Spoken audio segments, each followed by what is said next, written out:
যারা ঋণ খেলাপিদের পক্ষ নিচ্ছেন আপনারা আপনাদের বিবেককে প্রশ্ন করুন। আপনারা যারা ঋণ খেলাপিদের পক্ষে নিচ্ছেন আপনারা আপনাদের বিবেককে প্রশ্ন করুন। নেতার পিছনে আপনারা শ্রম দিচ্ছেন না, নেতার পিছনে আপনি আছেন, নেতার পিছনে আপনি কর্মী হয়ে থাকেন, কিন্তু নেতা আপনাকে আপনাকে ব্লাডি সিটিজেন হিসেবে মনে করে। নেতা কখনোই আপনাকে মনে করে না যে আপনি একজন নাগরিকের পর্যায়ে আপনি পৌঁছাইছেন। নেতা আপনাকে চাঁদাবাজ মনে করে, নেতা আপনাকে মনে করেন আপনি হচ্ছেন মায়ার একটা চাঁদাবাজ। এবং এই আপনার টাকা দিয়েই নেতা তার সন্তানকে বিদেশে রেখে পড়ায় আর বিদেশে বিলাসী জীবনযাপন করায়, আর আপনাকে দিয়ে রাজনৈতিক কর্মকাণ্ড করায়, আপনাকে দিয়ে মারামারি লাগায়, আপনাকে দিয়ে রাস্তা বন্ধ করায়, আপনাকে ব্যবহার করে, আপনার ভবিষ্যৎ ব্যবহার করে, আপনার কেরিয়ার ব্যবহার করে। অথচ নেতার নিজের সন্তানের ভবিষ্যৎ কিন্তু সিকিউর রাখে, বিদেশে পড়াশোনা করাবে। এবং আপনি নেতার পিছনে খাটবেন, নেতার পিছনে খেটে খেটে আপনি যারা ওই যে ঋণ খেলাপিদের পক্ষ নিচ্ছেন আপনি ঠিকই নেতার পিছনে খাটবেন, নেতাকে চাটবেন, নেতার পা চাটবেন, কিন্তু চাটতে চাটতে চাটতে চাটতে দেখবেন আপনার জিভা ক্ষয় হয়েছে, বয়স চলে গিয়েছে। এবং ওই সময়ে বাই দ্য টাইম নেতা তার সন্তানকে বিদেশে রেখে আবার বিদেশ থেকে নিয়ে এসে আপনার উপর বসাই দিবে। নেতার ছেলে আবার নেতা হয়ে যাবে, আপনি আবার নেতার ছেলের পিছনে আবার ঘুরবেন। নেতা দেখা যাবে এই যে একটা কন্টিনিউয়াস প্রসেস। আপনি আমাদেরকে ট্রল করে, আপনি আমাদেরকে গালি দিয়ে আপনি আমাদেরকে থামাইতে পারবেন না, কারণ আমরা একটা রূঢ় সমাজ বাস্তবতে আমরা বড় হয়েছি এবং সবচেয়ে প্রতিকূল সময়ে আমরা বিশ্ববিদ্যালয়ে পড়াশোনা করেছি। সুতরাং আপনি আপনার জায়গা থেকে মানে আপনি যতভাবে আমাদেরকে দমানোর চেষ্টা করেন সেই জায়গায় আপনি পারবেন না। নেতার পিছনে খেটে খেটে আপনি চামচাই থাকবেন এবং আপনার বিবেককে প্রশ্ন করেন। আপনি একজন ঋণ খেলাপিকে সমর্থন দেওয়ার জন্য, এটা চোর, মানে ঋণ খেলাপি শুনতে অনেক সুন্দর লাগে, এটা চোর, ব্যাংক চোর। মানে যারা ব্যাংক চোর, জনগণের টাকা চুরি করে দেয়, মানে কেউ হচ্ছে একদম সরাসরি পকেট মারি করে, আবার কেউ হচ্ছে বাড়ি থেকে টাকা চুরি করে, কেউ ব্যাংক থেকে টাকা চুরি করে, হচ্ছে কি এলিট শ্রেণীর চোর।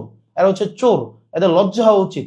এই চোরগুলা ব্যাংক থেকে টাকা চুরি করে করে হচ্ছে নিজের ছেলে মেয়েদেরকে এবং পরিবারকে বিলাসী জীবনযাপন করায়। ওদের লজ্জা হওয়া উচিত এই ব্যাংক চোরদেরকে। এই ব্যাংক চোর এবং হচ্ছে এই যে জনগণের টাকা যারা চুরি করে, আপনারা যারা এদের পক্ষ নিচ্ছেন নিজেকে একবার চিন্তা করে দেখেন তো।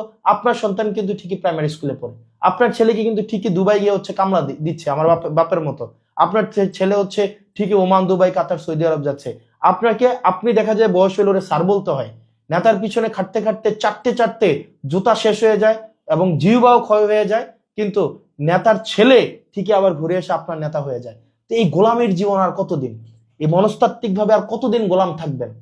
ভাই, মনস্তাত্ত্বিক ভাবে এই গোলামি বর্জন করে আপনি আপনার জায়গা থেকে সরব হন এই চোরদের বিরুদ্ধে, এই জাতীয় চোর, এই এলিট চোরদের বিরুদ্ধে, যারা স্যুট বুট পরে, সুন্দর সুন্দর পায়জামা পরে, দামি দামি জুতা টোতা পরে, বডি স্প্রে লাগায় আমাদের সামনে আসলেই আমরা মনে করি যে সে অনেক বড় নেতা হয়ে গেছে। এগুলো আপনার আমার চুরি করা টাকা দিয়ে সে এগুলা কিনে। আপনার আমার যে টাকাগুলা, এগুলা ব্যাংকে রাখা ট্যাক্সের টাকা, সেগুলো তারা চুরি করে তারা হচ্ছে বিলাসী জীবনযাপন করে, একদম গাড়ি করে সামনে এসে একদম করে। এই চোরদের বিরুদ্ধে আমাদের প্রতিবাদ থাকতে হবে। আর এই গোলামি থেকে যদি আমরা মুক্ত না হই, গোলামির চিন্তা থেকে, আপনি চিন্তা করেন মানে সে তো চোর, এই চোরের গোলাম হচ্ছেন আপনি। মানে আমরা যখন এই এই ঋণ খেলাপিদের পক্ষে অবস্থান নেই, একবার চিন্তা হয় না এই টাকাগুলা দিয়ে কিন্তু আপনার সন্তানের চিকিৎসা নিশ্চিত হইতো, এই টাকাগুলাই দিয়ে কিন্তু আপনার সন্তানের শিক্ষা ব্যবস্থা নিশ্চিত হইতো, এই টাকাগুলা দিয়ে কিন্তু আপনার অবকাঠামো নিশ্চিত হইতো। কিন্তু এই টাকাগুলাই হচ্ছে ওরা বিদেশে পাচার করে হচ্ছে ওরা হচ্ছে আপনার বেগম পাড়া বানাইছে। আপনার নেতাকে কখনোই কষ্ট করে কম দামি জামা কাপড় পরে, কখনো বিলাসবহুল জীবনযাপন করে ছুটিতে যায় থাইল্যান্ড, অস্ট্রেলিয়া, সিঙ্গাপুর, ঠিকই কিন্তু ছুটিতে ওখানে বেড়াইতে যায়। কিন্তু আপনি দেখেন আপনার যেই কপাল এই কপালই থাকে, গোলামের কপাল। এই কারণে জাতি হিসাবে যদি মন থেকে আপনি গোলামি মুক্ত না হইতে পারেন, আপনার গোলামি যদি বিসর্জন দিতে না পারেন, আর নেতাকে এভাবে চাপতেই থাকেন, নেতার পিছনে যদি এভাবে খাটতেই থাকেন, এবং নেতাকে এই চোরের পিছনে, যারা চোর আছে কিছু, এই ঋণ খেলাপি চোর, বড় বড় চোর, এই চোরের পিছনে যদি যান জীবন দিয়ে দেন, এটা হচ্ছে আপনার মনস্তাত্ত্বিক গোলামি। এবং এটা গোলামির জীবন 100 বছর বাঁচার থেকে একদম নিজের মতো করে আত্মবিশ্বাসের সাথে 1 মিনিট বাঁচা বেশি সম্মানের। গোলামের পিছনে, চোরের পিছনে, ঋণ খেলাপিদের পিছনে 100 বছর গোলাম হয়ে বাঁচার থেকে আত্মবিশ্বাসের থাকে নিজের ইনকাম করা 100 টাকার উপরে বেঁচে থাকা, 1 মিনিট বেঁচে থাকা অনেক বেশি সম্মানের। তো জাতি হিসাবে যদি গোলাম না হইতে চান, এই চোরের পিছনে শ্রম দিতে না চান, এই ঋণ খেলাপি চোর, ব্যাংক চোরদের বিরুদ্ধে আপনারা অবস্থান নেন।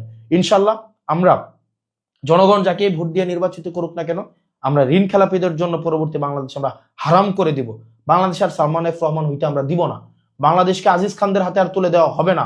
নতুন করে যারা আব্দুল আওয়াল মিন্টুদের মতো এলিট ব্রিডরা এসে আমাদেরকে যারা হচ্ছে আবার ওইখানে হচ্ছে আপনারা হচ্ছেন বর্জ্য, আমরা হচ্ছে প্রলেতারিয়েত, এইভাবে আপনি দৃষ্টিকোণ থেকে দেখবেন, আপনাদের হাতে আর বাংলাদেশ তুলে দেওয়া হবে না। সুতরাং এই ঋণ খেলাপি চোর, এই ব্যাংক চোরদের ব্যাংক ডাকাতদেরকে আপনারা হচ্ছেন প্রত্যাখ্যান করেন, আর গোলামের মানসিকতা বাদ দেন। গোলাম মানসিকভাবে আপনারা গোলামির মানসিকতা